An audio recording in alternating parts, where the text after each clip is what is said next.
যুবকেরা মনে রেখে দিও, দুনিয়াদারির মধ্যে দিয়ে আখিরাতের কল্যাণ রয়েছে।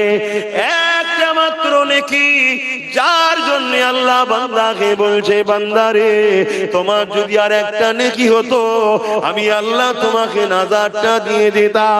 বান্দা আল্লাহ পাকে কাজে আরজু করলে, ও রব্বি আল্লাহ আমাকে সুযোগ একটা দেয়া হোক, আমি ময়দানে মাশরে একটু ঘুরে ঘুরে দেখি কেউ যদি আমাকে একটা নেকি দিয়ে দেয়। আল্লাহ বলল, যাও বান্দা, আমি তোমাকে সুযোগটা দিয়ে দিলাম। বান্দা নেকি খুঁজতে বেরোলো। এই পর্যন্ত মনে রাখেন, পরে বলছি অপর দিকে আর একটা বান্দা যাকে আল্লাহ হিসাবের জন্য ডেকেছে, ওরে আমার বান্দার হিসাবটা দে রে বান্দা। বান্দা এই সময় হিসাব দিতে লেগেছে, দিবার আগে আল্লাহ পাককে বলতে লেগেছে, ও রব্বি আল্লাহ পাক, আপনি আমার হিসাবটা নেবেন না, কারণ আমি দুনিয়া জমিনে অন্যায় আর অন্যায় করেছি, পাপ আর পাপ করেছি। আল্লাহ আল্লাহ কোনো ভালো কাজ আমি করতে পারিনি, তাই আল্লাহ আপনি আমার হিসাবটা নিয়ে সবার কাছে অপমানিত না করে গোপনে গোপনে আমাকে জাহান্নামে দিয়ে দেয়। বান্দা নিজে থেকেই স্যালেন্ডার, যাই ভালো কাজ করিনি, আমাকে আপনি জাহান্নামে দিয়ে দেন। আল্লাহ বলবে, লা তাখনাতু মির রাহমাতিল্লাহ, আমার রহমত থেকে নিরাশ হও না বান্দা, একবার তোমার আমলনামাটা দেখাও না। বলুন সুবহানাল্লাহ।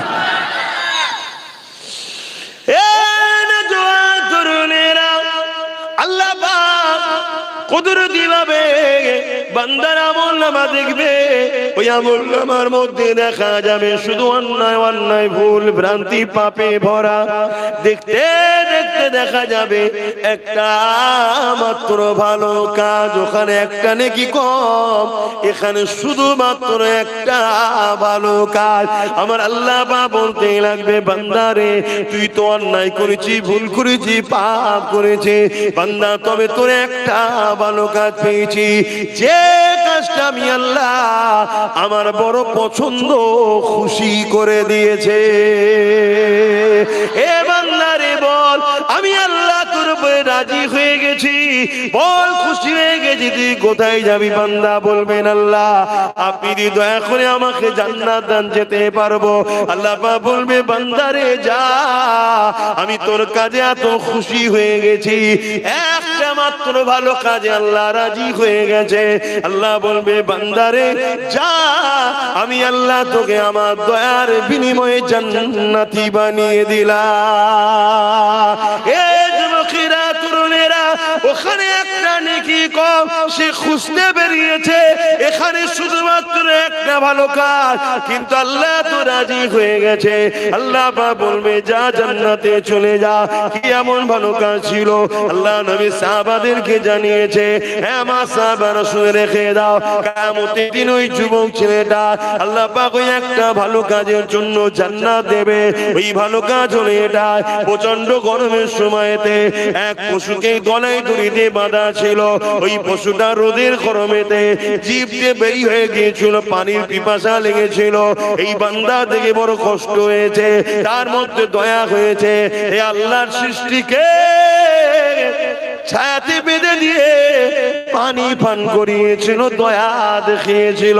আল্লাহ পাক বলতে লাগবে, বান্দারে আমার দিয়া দয়া নিয়ে তুই আমার সৃষ্টির উপরে দয়া দেখালি, যা আমি আল্লাহ এই কঠিন দিনে কেন তোর উপরে দয়া দেখাবো না?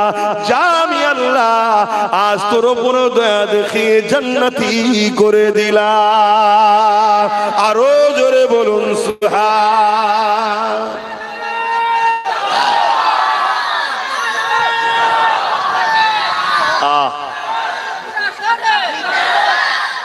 ভাবেন, যেদিন পশুটা বাঁধা ছিল, অসহায়, সে যেতে পারছে না, রোদে ছটফট করছে, পিপাসা লেগেছে, ওই অবস্থায় বান্দা তার উপরে দয়া দেখিয়েছে। ময়দানে মাশারে আমরা অসহায় না, অসহায় নয়?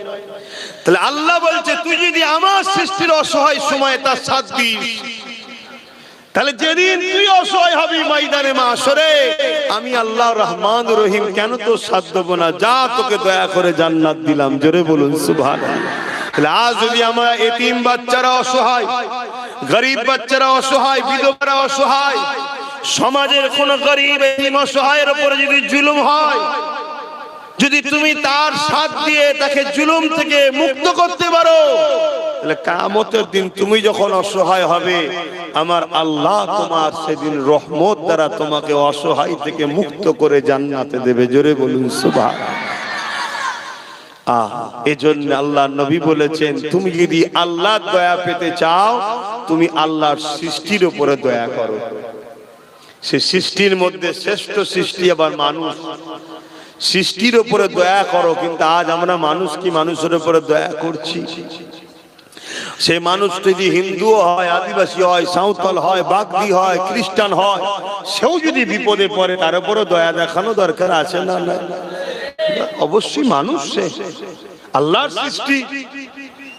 পাশাপাশি জীব জন্তু যদি বিপদে পড়ে তার উপরে দয়া দেখানো দরকার আছে না? নাই। কিন্তু আমরা সোশ্যাল মিডিয়ায় কি দেখছি, ছোট্ট ছোট্ট বাচ্চা গরিব এতিম হওয়ার দরুন পেটের জ্বালায় যদি কেউ কারো খাবার নিয়ে নেয়, তাকে গাছে বেঁধে একদল লোক পিটছে। আর কোটি কোটি টাকার 100, 200, 300, 400, 1000 কোটি টাকার চোর নেতা গুলোকে ওই মানুষগুলোই আবার তাদের পিছনে ছুটছে, নেতাজি জিন্দাবাদ, নেতাজি জিন্দাবাদ। তা খোদার গজব আমাদের উপরে হবে না? একটা গরিব মানুষের ছেলে পেটের জ্বালায় রুটি চুরি করেছে, বা কিছু খাবার চুরি করেছে, বা কারো কাছে আম চুরি করেছে, হালকা বয়সের ছেলে।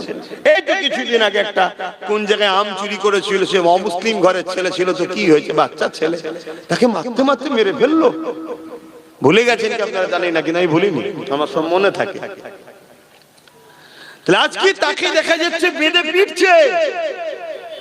কিছুদিন আগে দেখেছে পুলিশ পর্যন্ত মারছে একটা বাচ্চা ছেলে, পুলিশের সামনে, পুলিশের সামনে একটা বাচ্চা ছেলেকে মারা হচ্ছে। সে কিছু চুরি করেছে। মায়ের পেট থেকে কেউ চোর হয়ে বেরোয় না। সমাজ থেকে অবহেলিত করেছে, সমাজ থেকে শিক্ষা দেয়নি, পড়ার সময় সমাজ থেকে খাতা পেন দেয়নি, সমাজ থেকে স্কুলে নিয়ে যাওয়ার ব্যবস্থা করে না। শুধু কি বাপ মারই দায়িত্ব? মানুষ হিসেবে মানুষের দায়িত্ব আছে না? আজকে যদি বাপ মারই শুধু দায়িত্ব থাকতো, তাহলে আমার নলেজ সিটি করার দরকার নেই। কারণ নলেজ সিটি করতে গিয়ে আমার মানসিক চিন্তা যাচ্ছে, শরীর যাচ্ছে, সময় দিতে পারছি না নিজের পরিবার, কাজ কামের কাছে, সন্তানের কাছে, নিজের গাঁটের লক্ষ লক্ষ টাকা যাচ্ছে। কেন? সমাজের অনেক গরিব বাচ্চা আছে যাদেরকে যদি আমরা অবহেলিত করি, তাহলে তারা মানুষের মতো মানুষ হবে না। আজকে সেই এতিম অসহায় বাচ্চাগুলোকে নিজেরই ভর্তি করতে পারি।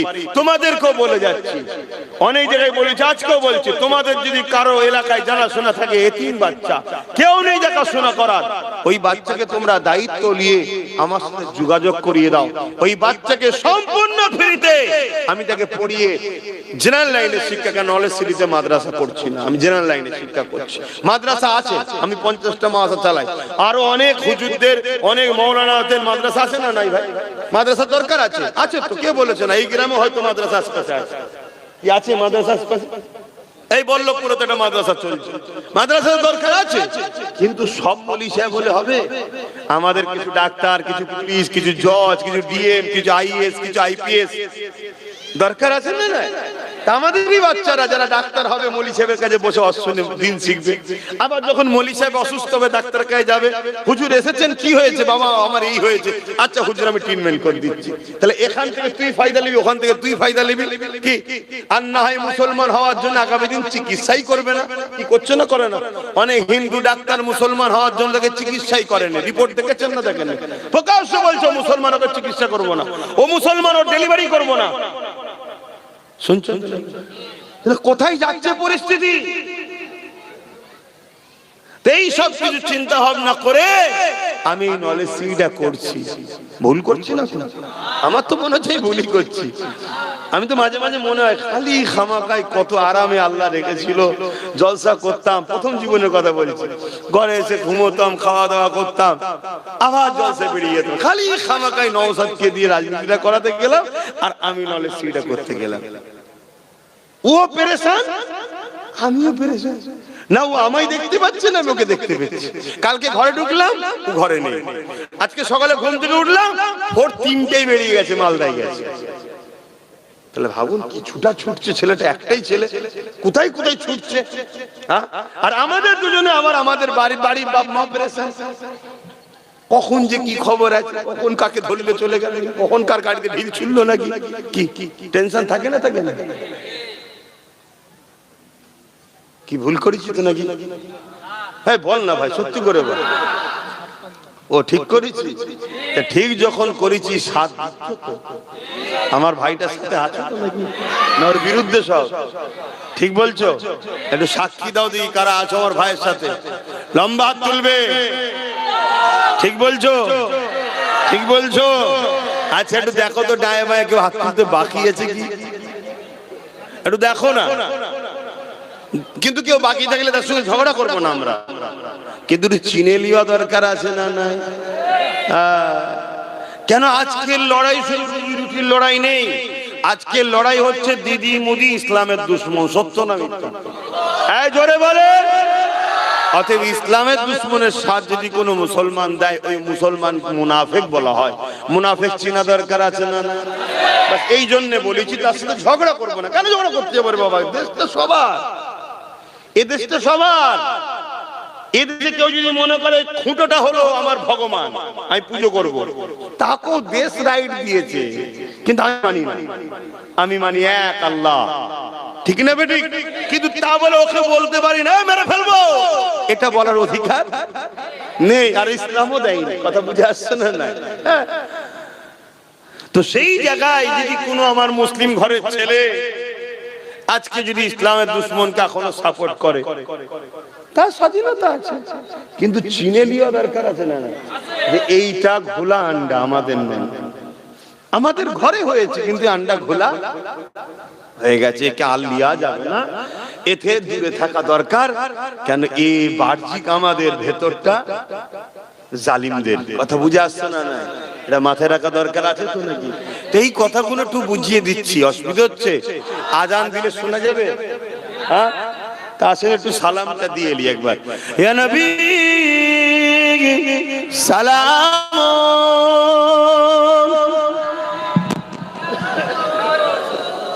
ইয়া নবী সালাম, ইয়া রাসূল ইয়া হাবিব সালাম, সালাওয়াতুল্লাহ।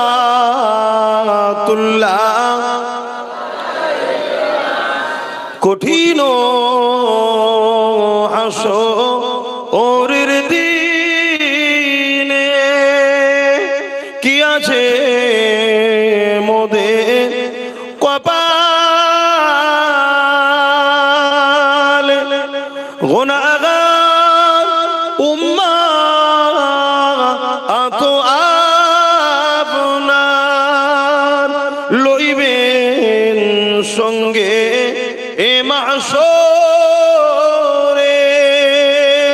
নবী সালাম, ইয়া রাসূল ইয়া হাবিব সালাম, সালাওয়াতুল্লাহ। ইয়া নবী নাম ও পিয়ারা, ইয়া রাসূল নাম পিয়ারা। আরশ पर हक ने पुकारा, सच पैगंबर हक हमारा। या नबी सलाम, या रसूल या हबीब सलाम, सालवातुल्लाह। अल्हम्दुलिल्लाह।